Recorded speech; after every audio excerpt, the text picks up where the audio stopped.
Oi pessoal, sou o Rogério Baltazar e vamos para mais um vídeo aqui no canal. Antes de mais nada, não esquece de se inscrever no canal, ative as notificações, me segue no Instagram que está aqui na descrição e bora pro vídeo.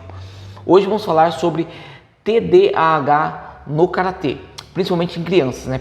Falando de crianças no Karatê com TDAH.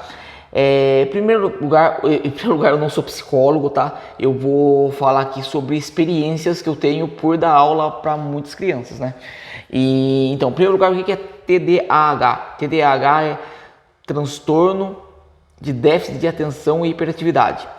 Essa hiperatividade, ela se dá, pelo que eu entendo, ela se dá não só em hiperatividade cerebral ou física, né? Não apenas hiperatividade física. E agora, como que a gente identifica quando a criança tem TDAH? Eu não sei se vou conseguir falar de maneira técnica, não vou conseguir falar de maneira técnica como que é identificado, mas eu percebo quando a criança tem TDAH e em qual nível ela tem esse TDAH muito rapidamente. Hoje em dia eu percebo muito rapidamente. A criança às vezes tem alunos que eu não sei se os pais sabem, e eu não sei como abordar isso com os pais. Eu nunca abordei, eu acho que eu nunca iria abordar isso com os pais, né? Mas eu percebo quando a criança tem um TDAH ali em nível pequeno, em nível mais alto, ou algum transtorno meio parecido ali, que eu talvez não saiba identificar o nome. Mas o TDAH se percebe quando a criança às vezes ela tem dificuldade em prestar atenção, em focar atenção num determinado ponto. Por exemplo, isso aí, vamos falar de crianças assim de 7 anos para cima. Por quê? Porque de 5, 6 anos, 4 anos, é muito difícil você identificar, porque é muito comum a criança se dispersar com uma facilidade imensa. Então, acaba sendo uma coisa um pouco comum. Agora, quando chega ali nos 7 anos e tal, a criança já consegue ser mais focada, consegue aprender mais, de maneira geral, consegue aprender melhor. E às vezes você vê uma criança que às vezes ela até entende, ela aprende normal, uma criança normal, tá? Uma criança com TDAH é uma criança normal, tá?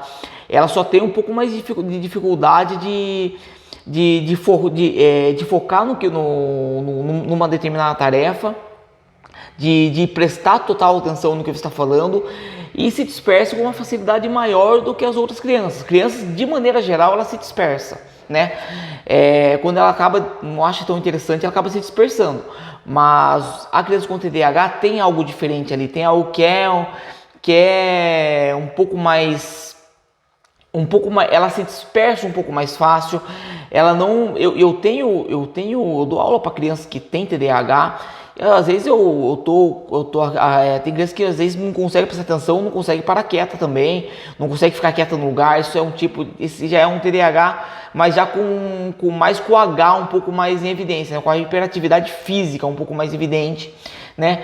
E essa hiperatividade, ela pode ser, como eu falei no início, ela pode ser física ou mental. Como se mental? A hiperatividade dela ela pode estar focando em outra atividade. Tipo, ela tá fazendo uma coisa, só que ela está pensando pensando em outra coisa, pensando em 3 coisas ao mesmo tempo e não uma coisa que você está falando. Isso é um tipo de hiperatividade também, né? Não física, mental. E o déficit de atenção, às vezes a pessoa só tem um déficit de atenção, não hiperatividade.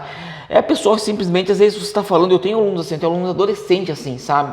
Que às vezes você está falando, você mostra, no meu caso, isso que é na parte, por exemplo, na parte da técnica do karatê, que é a parte mais chata assim pro pessoal, né?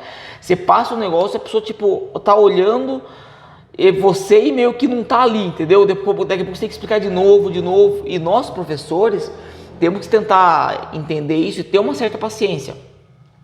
Só que essa paciência que nós temos não pode virar uma não cobrança, entendeu? A cobrança tem que ser feita do mesmo jeito, talvez até mais forte. Acho que até mais forte um pouco. Só que de maneira paciente, porém cobrando, nunca deixar de cobrar as coisas. Porque na minha visão, a criança, quando ela tem TDAH e ela entra no karatê, a chance dela melhorar acaba sendo um tratamento para ela, acaba sendo um tratamento, porque ela vai acabar ficando mais focada do que ela seria se não entrasse. Talvez ela não fique tão focada quanto uma criança que não tem TDAH. Tô falando isso sem ela estar fazendo um tratamento específico, tá? Tô falando só com ela no karatê, mas o foco dela vai melhorar, mas isso melhora de tanto o professor insistir. O professor tem que estar lá, tem que insistir, o professor, a gente tem que ser um pouco psicólogo, mesmo sem estudar psicologia, a gente tem que ser um pouco psicólogo, um pouco meio que compreender alguns transtornos de algumas crianças, né?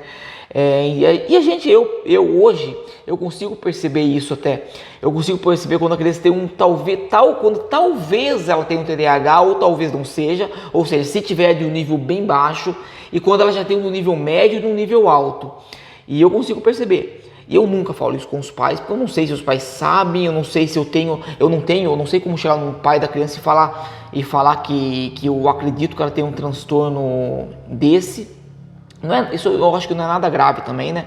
Mas eu não tenho nem habilidade profissional para falar isso, né? Tipo, eu não sou um psicólogo para falar isso, né? Então a gente sabe no campo da experiência que nós temos, né? Então,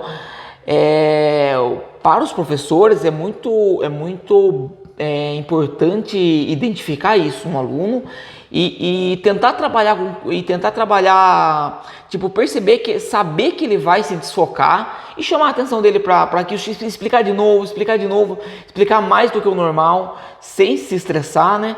E porque às vezes não é culpa dele se o aluno tem essa desatenção, vamos dizer assim.